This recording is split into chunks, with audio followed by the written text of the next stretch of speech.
குழந்தைங்களுக்கு இந்த சம்மருக்கு ஜில்லுன்னு ஏதாவது கொடுக்கணுன்னு ஆசைப்பட்றீங்களா? அப்போ வாங்க, இன்றைக்கி அந்த ரெசிபி தான் பார்க்க போகிறோம்.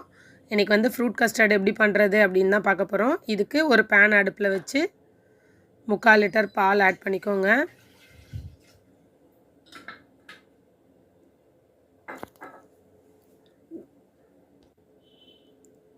இப்போது 2 டேபிள் ஸ்பூன் வந்து கஸ்டர்ட் பவுடர் எடுத்துக்கோங்க. இதில் கொஞ்சமாக பால் ஆட் பண்ணி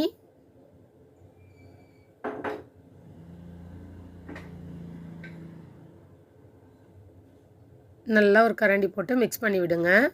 கட்டிலாம் இல்லாமல் நல்லா மிக்ஸ் பண்ணி விடுங்க.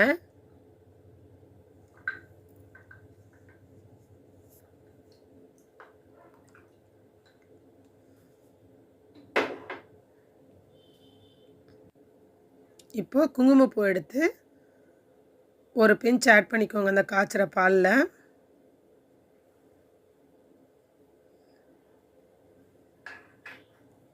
ஆட் பண்ணிவிட்டு நல்லா கலந்து விடுங்க.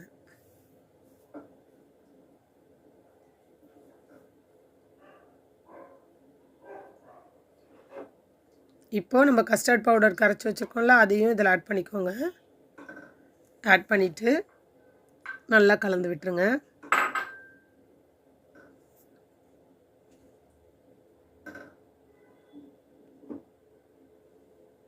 சர்க்கரை 3/4 கப் எடுத்திருக்கேன்.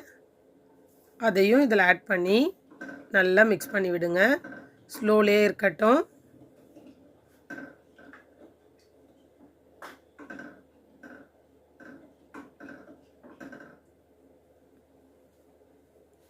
கொஞ்சம் கொஞ்சமாக அது கட்டியாக ஆரம்பிக்கும். இப்போ பாருங்கள், இந்த மாதிரி திக்காகிடுச்சு பாருங்கள். இப்போது அதை ஒரு பவுலுக்கு ட்ரான்ஸ்ஃபர் பண்ணிவிடுங்க. அடுப்பு ஆஃப் பண்ணிவிடுங்க. அதை ஒரு பவுலுக்கு ட்ரான்ஸ்ஃபர் பண்ணியாச்சு. ஸோ இது வந்து கொஞ்சம் ஆறட்டும். ஆறுனதுக்கப்புறம் ஒரு 2 ஹார்ஸ் வந்து ரெஃப்ரிஜிரேட்டரில் வச்சு கூல் பண்ணிவிடுங்க. அதுக்குள்ளே நம்ம வந்து ஃப்ரூட்ஸ் கட் பண்ணிக்கலாம்.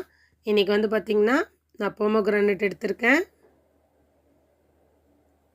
ஆப்பிள் எடுத்திருக்கேன், கிரேப்ஸ் எடுத்திருக்கேன், சப்ஜா சீட்ஸ் வந்து கொஞ்சம் நேரத்தில் ஊற வச்சு எடுத்திருக்கேன். இப்போ நட்ஸ் எடுத்திருக்கேன், பாதாம், பிஸ்தா, முந்திரி, வால்நட் எடுத்திருக்கேன். 4 நட்ஸ் எடுத்து கட் பண்ணி வச்சுருக்கேன் நான். ஸோ இப்போ 2 ஹவர்ஸ் கழித்து நல்லா கூல் ஆகிடுச்சு. இப்போ நம்மளுக்கு தேவையான ஃப்ரூட்ஸ் எந்த ஃப்ரூட்ஸ் வேணாலும் ஆட் பண்ணலாம். ஸோ நான் எடுத்திருக்க எல்லா ஃப்ரூட்ஸையும் இதில் ஆட் பண்ணி நல்லா மிக்ஸ் பண்ணி விடுறேன். உங்களுக்கு எவ்வளோ தேவையோ என்ன ஃப்ரூட் வேணாலும் நீங்கள் ஆட் பண்ணிக்கலாம். உங்கள்கிட்ட என்ன ஃப்ரூட் இருக்கோ அதை ஆட் பண்ணிக்கலாம். நட்ஸும் என்ன இருக்கோ அதை ஆட் பண்ணிக்கலாம் நீங்கள். ஸோ எல்லாத்தையும் ஆட் பண்ணி நல்லா மிக்ஸ் பண்ணி குழந்தைங்களுக்கு டெசர்ட் மாதிரி கொடுங்க. அவங்க விரும்பி சாப்பிடுவாங்க. இந்த சம்மருக்கு அவங்களுக்கு இது ரொம்பவே பிடிக்கும். ஸோ நீங்களும் ட்ரை பண்ணி பாருங்கள். உங்களுக்கு பிடிச்சிருந்ததுன்னா வீடியோவை லைக் பண்ணுங்கள், சேனலை சப்ஸ்கிரைப் பண்ணுங்கள், உங்கள் ஃப்ரெண்ட்ஸுக்கு ஷேர் பண்ணுங்கள். தேங்க்யூ.